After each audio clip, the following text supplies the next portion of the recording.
Welcome to the July edition of Joy on the Journey. Your host, co-host, Frank Youngworth, Father Joe Boyson. It's all right, good to see you, Frank. It's always good to see you, Joe. Joe, before we get into the program, I just wanted to mention that what we did here on Memorial Day, which we're featuring this month, was a glorious event. Oh, it was fantastic, right? Festival. Yeah, the festival, it was well attended. We had a great parade we participated in. I had the honor of walking the whole route and saying hello to all my friends with the company of Ethan and Brooke. That's right. My two pals. That's right. Yeah. And I salute them for putting up with me that whole They time. worked hard. Yeah. They asked for a hazardous duty. They got it. and before we go into it, we should mention that that whole thing never would have worked without the cooperation of so many under the great leadership of your wife, Abby. That's right. Yeah, she does a great job organizing that event, bringing people in to help and volunteer, and they could obviously volunteer were fantastic. They did a wonderful job. So rather than talk about it, let's go back to Memorial Day of this year, 2012, and see all the fun that was had by so many here at Holy Trinity Anglican Church. Yeah, let's do that. Sounds good.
Hello, I'm Dietrich Boisel at the Memorial Day Festival at Holy Trinity Anglican Church. And this is Jim Gosser, former veteran. What does it feel like to be a veteran? Feels wonderful. But as a lot of people know, once a Marine, always a Marine. Did you ever see my bumper sticker? Yes, I have. What is it? What's it say? I forget. Not as mean. Not a Slane, but always a Marine. That's right. You want one? I'll get one for you. Of course, I love Okay. it. So, how does it feel to know you've helped your country and everyone knows that you're a proud veteran? I'm very proud of the fact that I'm a veteran especially a Marine Corps veteran. I'll never stop saying that. And you know what? We probably ought to get Frank Youngworth in here too. This gentleman is staying right behind me because a lot of this stuff is his also.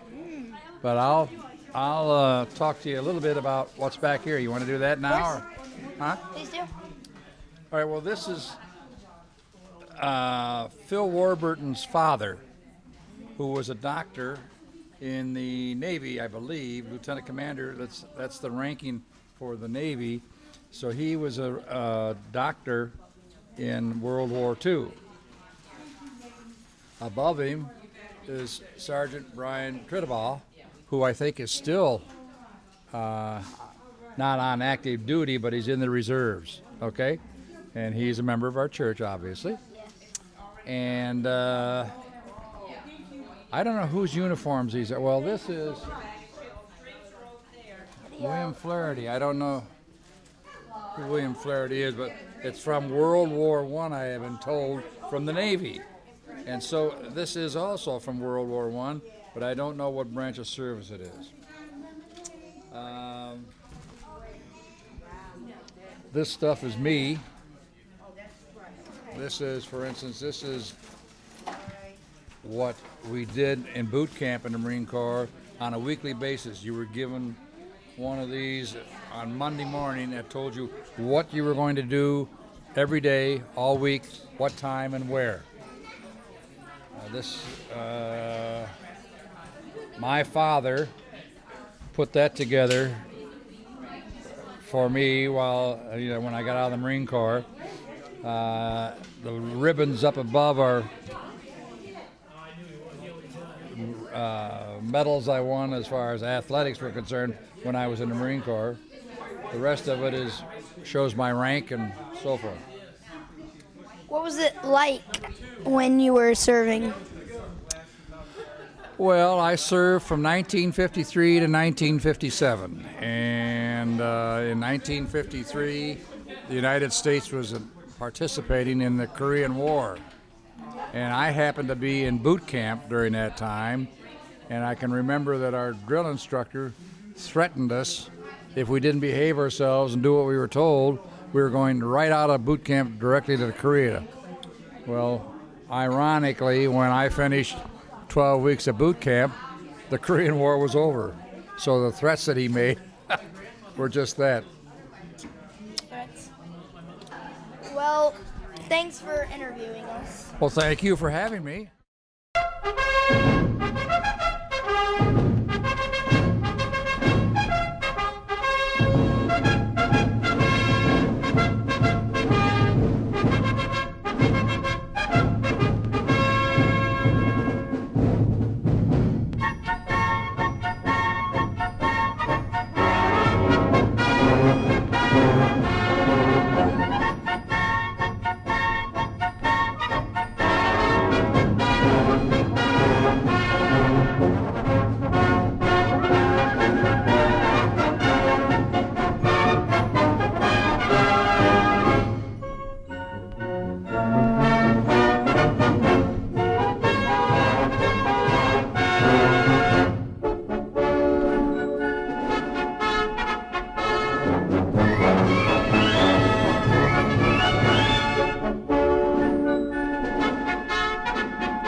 I was in the Army, which is much better than the Marines, of course.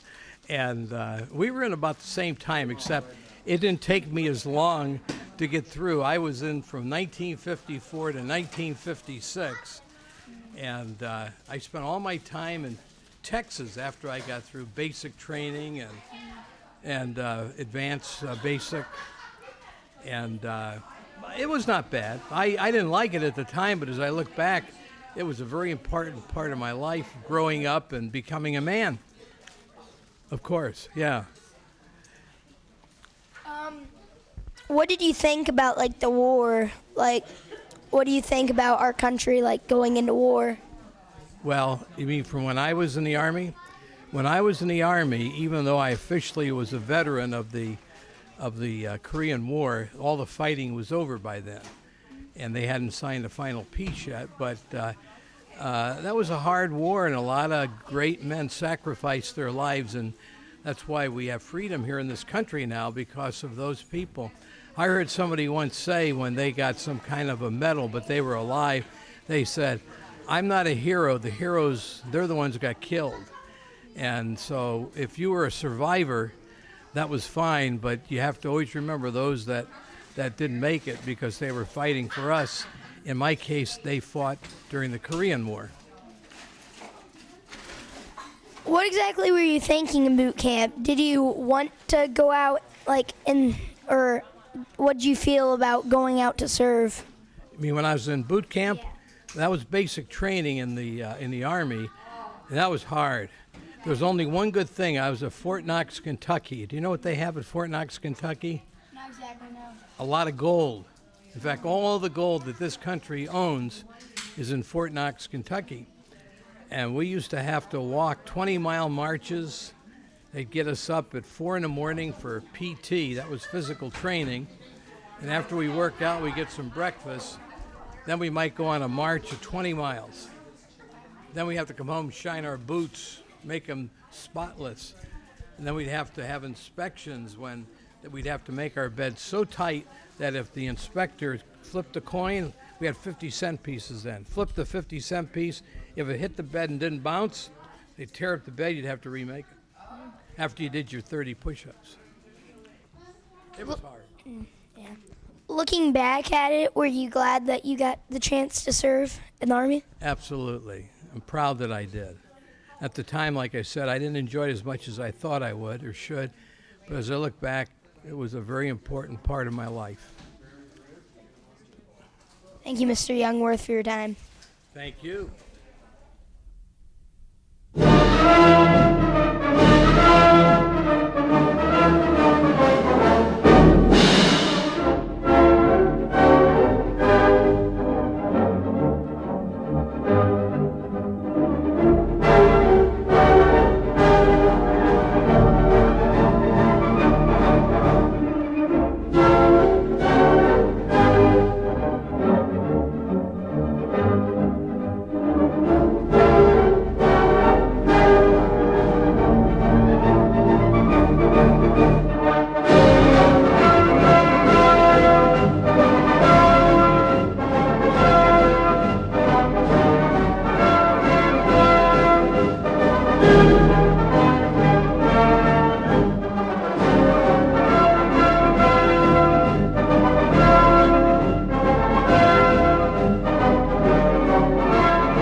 I'm Dietrich Boisel from Holy Trinity Anglican Church, and this is Ethan Bauk. Ethan, how are the games today? Good. What's your favorite game? Probably my favorite game would be Disc Drop. Why is that? Because I like challenging games, and it's really challenging to get the 5. It must be. So just curious, what made you decide not to wear shoes? Oh, come on. Well, let's just say I forgot them outside. That's a funny joke. So, are you excited about this event today? Yes, I'm very excited, and I do not know what to do next. What's your the most exciting part about it? The most exciting part about it would probably be just exploring around the games and trying to win all the prizes, which I've done. Have you had any of the food yet? Yes, and the food is really good. What's your favorite? My favorite would be the dessert. That sounds good.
Well, we've got special guests here at our festival here on Memorial Day. First, our local ward councilman, David Basil, who also is president of City Council. Good afternoon, Frank. It's a wonderful day, and I can't tell you how nice it is at the Anglican Church to do this for the community, especially on Memorial Day, which is such an important day in the life of our country. You know what he didn't say, though? I thought he was going to say it's really a good day in Hudson. Good day, And over here Every day's a good day in Hudson. Thank you, David. And over here, my good friend from way back when we used to do basketball together, and also a city council member, Dan Williams. Frank, it's great to be here, and it is a good day in Hudson. Thank you, Dan. Any day I'm with you, it's a good day in Hudson. Dan has always been like that. He's always looking for points. Hey, really, guys, thanks for coming over. I want to mention a couple of things here. I was talking to David this morning when we were lining up for the parade, and I should be noted that he rode in a car. One of us in this group walked the whole parade route. And it was you. And it was me. Of course, I'm the youngest one. So anyway, listen, we were talking a little bit about council. And I'm going to give you guys a chance to get a pat on the back because you came to our festival, so you deserve this. But, you know, you guys on council make about $2.50 a meeting, and that's like about $10 a month. That's before tax. And that's before tax. And you don't have a credit card or a expense account. But anyway, I really think people should know that we, for one, over here, think that the job you guys do is so great to make this town run the way it does, to keep it a good day in Hudson. Well, thank you, Frank. You betcha. Certainly all the members of council, I think, view service on council as just another one of Hudson's volunteer opportunities. It's a town built on volunteers and volunteerism, and for service on Hudson, really, City Council really is all about that. Thank you. And I mean that sincerely. And this guy here, I know he's a hard-working volunteer. But, you know, if this guy ever decides to move on, you would be a good replacement for him as well. But I think he's here to stay. It'd be hard to replace him. It would be very hard to replace. Hey, but Dan, what's going on in your... Now, are you a ward or are you... I'm at large. So at large, councilman. you also have something to do with the ward you're in then, since you're I at do. large? The only thing I get to do is when somebody calls with a complaint, I get to tell them, call your ward councilman first, then I'll deal with it. I was a good straight man for you there, wasn't I? I really was. I really was. But seriously, Frank, you make the comment about the financial remuneration. There's been a couple of suggestions over the years that they increase that, and I think I speak for council. We're firmly against that. We're in it because we love Hudson. We grew up here. My kids grew up here. That's why we want to pay back. And if you started having a significant stipend, it changed the whole atmosphere.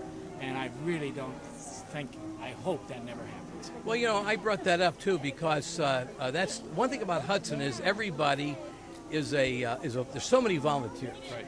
And not to pat my own self, but I put a few hours in. You did. You And, still and, do. and I do, yeah, and I plan to for as long as I can. But I agree with you what you said, Dan. I wouldn't enjoy it as much if I was being paid for it, because then somebody would be telling me what to do and how to do it.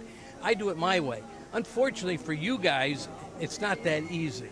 And that even says more about the job you guys do, knowing that you do have a lot of critics out there, you know. We do. Everybody has their own idea. In a community of 24,000 people, you're never going to get unanimity. No. But I think everybody recognizes people of goodwill trying to work together and trying to do the best thing that we can for the community. Yeah. And you know, the other thing that I want to mention has nothing to do with that, but it just came to mind. You mentioned something about how nice it is for the Anglican Church to have this festival for the town. That is really neat. I look around here, a lot of people that we don't know, but we're getting to know better. And I'm so happy we had such a nice turnout. It's very nice. And my grandson rode in the parade with me today, and the minute he heard your pastor say, well, why don't you come to the church after the parade, Matthew? We're having a festival. I couldn't keep him away. That's great. Well, once again, I want to thank Dan Williams and also our favorite councilman, David Basil. And thanks so much for coming by. And I'm sure we'll see you around town. Thank you, Frank. Thanks, Frank. Wow, that was fun to remember. That was something else, wasn't it? It really was. That looked pretty good on that motorcycle. Well, you look terrific. I thought you Yeah, you did. I like my hat, my straw hat. Oh, yeah, no question. Yeah, that was from the 1994 U.S. Open. Is that right? It was. Oh, It was. You get around, don't you, Frank? Oh, yeah. Oh, yeah. Hey, and listen, the other thing is that 94 sounds like a long time ago, right? Yes, it does. That was 1 year before I retired. Our second son was born in 1994. Really? He's graduating from high school. Is that? Right. Yeah, yeah. Well, we had a good time. Everybody did. And we're looking forward to next year's. And we hope all the folks out there who are watching who didn't come this year come, because it was a blast. Oh, yeah. I think Holy Trinity is being known now for its great Memorial Day festival. Yes. The Hub Times editor told me he's coming back next year. He loved it. We had some councilmen from the Oh, city. yeah, we had two Dan councilmen. Williamson and Dan Williams. Dan Williams, I'm sorry, and Yeah. Dave, what's Dave's last name? He's like, Basil. No, we can't do that. All right, we gotta do it over. That light is blinking back there. I kept seeing it blink. that was David Basil. James Basil. Yeah, all right, thank you. All right. Hey, that was fun. It was fun remembering and seeing all the things. You know, Dietrich did a great interview with Mr. Gossett. Oh, yes, Dietrich, I think he's got a future in television. He's going to take my place one of these years, maybe yours. I think he's looking, I think his sights are set higher, ESPN maybe. Well, he's got to start somewhere. And of course, Benny, we learned, was a great master of ceremonies at the talent show this past spring. So I can see it now, the Dietrich and Benny show, or will it be the Benny and Dietrich? I'm sure the oldest will always take precedent. Yeah. But Dietrich told me he's the man. Yeah, I'm sure he thinks. Well, listen, I hope that the people who watch this, who didn't come this year, or will come next year, because those hot dogs were so good, and it was so much fun, and, you know, once again, it never, ever would have happened without all the people who volunteered, and they are headed up by your dear wife, Abby, who really, truly did a great job of managing it. And she does a fantastic job of making sure everything's in its right place and at the right time, and getting all the people there, so yeah, absolutely. And our volunteers are wonderful here at Holy Trinity. Yeah. You know, painting faces and manning games and all that sort of stuff. It was a lot of fun, and we all enjoyed it. We really did. And as I mentioned, after the parade was over, I really enjoyed having the companionship of two youngsters in our church, Ethan and Brooke. Yes. They are great kids, and when I walked the whole parade, they put up with me the whole time. Sure enough. And I enjoyed that so much. And they lived right in the truck, I think, too. They did. Yes, They did. They really did. Well, one last thing before we close. I remember when you guys first came here, before your family moved here, you said, when I said, we got to get somebody to organize this, you said to me, you're going to get a gold star for this when you get home. Wait till Abby gets here. Wait till Abby gets here. She's a great organizer. Joe, you hit the nail on the head. Hey, when do we have services tell our folks. Yeah, so we'd like to invite everyone to join us at Holy Trinity Anglican Church on Sunday mornings at 10 o'clock. Our service includes Holy Communion, and we have Sunday school for children, so the children are dismissed for Sunday school, and they come back in at communion time. So, yeah, we invite everyone to come Sunday mornings at 10 a.m. Thank you, Joe.